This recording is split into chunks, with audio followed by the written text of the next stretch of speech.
what exactly is inside the Vondel bike parking facility? Well, zooming into the zoo all the way down here in D6, there's two different rooms here. These are the Vondel bike parkings.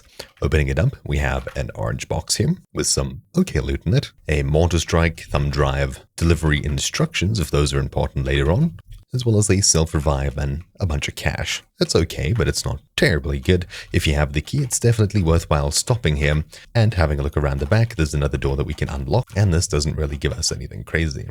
So we've been through the one here. Let's go ahead and have a look at the other one. So that was one use of the bike parking key. Checking this one as well will also be a use. There we go. It's only got one use left. These aren't connected underground, unfortunately. So we can come into the bathroom area back here without a key, but to get into the main section, we need a key.